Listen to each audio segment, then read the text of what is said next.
बिस्मिल्लाहिर्रहमानिर्रहीम। अस्सलाम वालेकुम। आज हम आपको बे है और उसके साथ जो लफ्ज़ बनते हैं उनके बारे में आपको बताएंगे। इनमें सबसे पहले तो जैसे हमने पिछले मशक़ों में आपको बताया था कि हम इसको अगर हे लगाएंगे तो उसकी शक्ल जो होगी अरबी स्टाइल में, उसकी शक्ल आगे को चली जाएगी, यानी कि बे हे अलहदा शो हो जाएगा ये वाला। अगर के सारा लिफ लगाना है तो इस तरह से बहा लफ़ज़। उसके बाद इसमें हे दूसरे वाला भी इस्तेमाल हो सकता है, इसमें ये वाला अलहदा भी होता है ये वाला। इस तरह से भी हम इसको लिख सकते हैं। तो उर्दू में इस तरह से लफ्ज़ बड़ा नहीं होता, इसमें छोटा ही होता है इस तरीके से। तो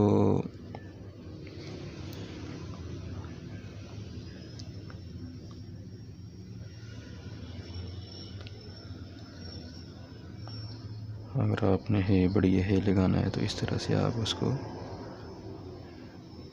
नहे लिख सकते हैं, थे लिख सकते हैं। इस तरीके से हम लफ्ज़ों को उसको लिख सकते हैं। तो इसको आपने जब उर्दू में लिखना है तो उर्दू का जो स्टाइल है वो ज़रा थोड़ा सा अरबी स्टाइल से डिफरेंट होता है। तो उसमें हम देखेंगे कि किस तरह से हम लफ्ज़ों को लिखेंगे। जैसे कि लफ्ज़ होता है बहार, बे हे लिफा बहा, तो उसको आपने ये नोक से लिखना है, ये टेढ़ा करके। इस तरफ को नहीं कर सकते या सीधा नहीं लिख सकते, उसको आपने टेढ़ा थोड़ा कर्व करके फिर आपने उसको ये उठाना है। और ये जो आपका लफ्ज़ है बहा वाला, अगर ये नुक्ता ऊपर चला जाए तो नहा लफ्ज़ भी बन जाता है, नहार लफ्ज़ भी बन जाता है, अनहार भी बन जाता है। तो इसी तरह से आप ये लाइन से ऊपर भी जा सकता है, ज़रूरी नहीं आप लाइन के ऊपर ही इसको रखें। ये लाइन से ऊपर भी, अगर ऊपर भी रहेगा तो ये गलत नहीं होता। जितने लफ्ज़ अलिफ वाले होते हैं वो लाइन के साथ जुड़े हों या लाइन से थोड़े ऊपर हों तो वो गलत नहीं होते हैं। बाकी जो दूसरे लफ्ज़ हैं उसको आपने लाइन के ऊपर रखना है, वो बड़ा ज़रूरी है। ये इसी तरह से जैसे कि हम बहुत लफ्ज़ लिखते हैं तो उर्दू में ये लिखने में भी आता है। तो इसको आपने जब भी लिखना है इसको आपने टेढ़ा करके लिखना है, इसको आपने फिर उसको कर्व करके इसके साथ अटैच करना है आपने। इसको हम डायरेक्ट उसको उठा के नहीं लिख सकते, अगर हम उठा के लिखेंगे तो वो गलत हो जाएगा। इसी तरह से कि नोक से इतना स्टाइल, ये पूरा स्टाइल आपका एंड से स्टेप बना है इसका, बहज या नहज। इसी तरह से बे हे दाल, इसी तरह से ये नोक से। तो जब इसको आपने लिखना है तो आपने जैसे नहर लफ्ज़ होता है ऊपर होता है ये वाला नोक, तो इसी तरह से ये सीन वाला अगर लिखना है तो वो भी इसी तरीके से, लेकिन ये सीन वाला लफ्ज़ थोड़ा ऊपर से आपको शुरू करना पड़ेगा क्योंकि ये सर्कल वाले लफ्ज़ हैं। तो सर्कल वाले लफ्ज़ थोड़े ऊपर लिखे जाते हैं। तो अगर आपने इस लफ्ज़ को बड़ा करना है तो शक्ल आपको वही बनानी पड़ेगी यहाँ तक स्टेप को, लेकिन उसको आपने आगे सीन अगर बड़ा लगाना है तो आप उसको इस तरह से लगा सकते हैं। इस तरीके से अगर आपने जिस तरह से स्वाद लिखना है उसको भी आपने ऊपर से उठाना है, उसको नीचे वाले स्टेप से शुरू नहीं करना। अब ये जो आपका तोय के साथ लफ़ज़ लिखा जाएगा उसको आप नीचे से शुरू करेंगे। ये देखें, क्योंकि ये छोटा लफ्ज़ है इस वजह से ये नीचे से ही शुरू होगा। तो अगर आपने इस लफ्ज़ को ऊपर से, जैसे ये ऊपर से शुरू हुआ, ऊपर से शुरू करेंगे तो खींच के आप लफ्ज़ लिखेंगे तो ये ख़राब हो जाएगा आपका।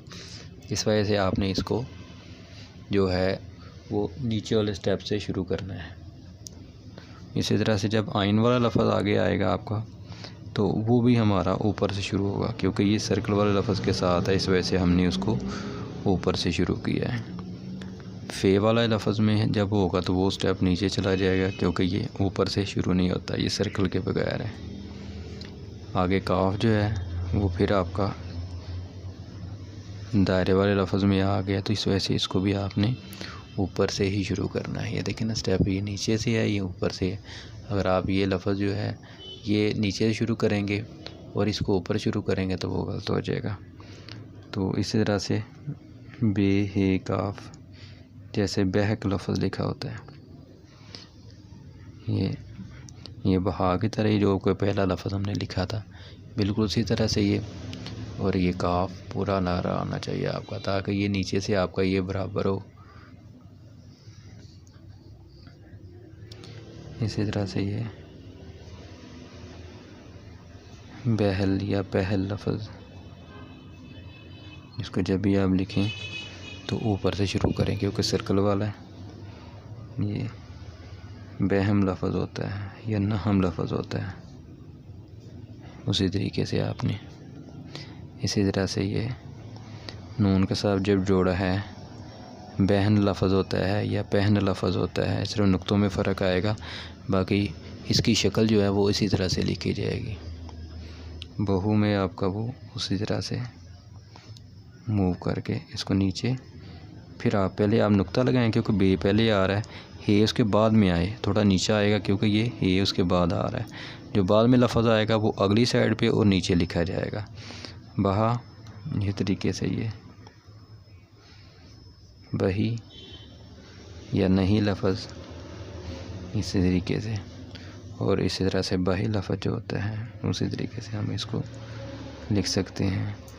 तो क्योंकि ये लफ्ज़ जो है वो नीचे है, इसको हमने ज़्यादा ऊपर से शुरू नहीं करना वरना वो लफ्ज़ आपका गलत हो जाएगा। तो अगर आपने ये जो इसकी हे का ये वाला हिस्सा अगर सही तरीके से नहीं बनाया, उसको आपने बिल्कुल सीधा करके लिख दिया है या बड़ा करके लिख दिया है तो वो गलत हो जाएगा, उसकी खूबसूरती आपकी ख़त्म हो जाएगी।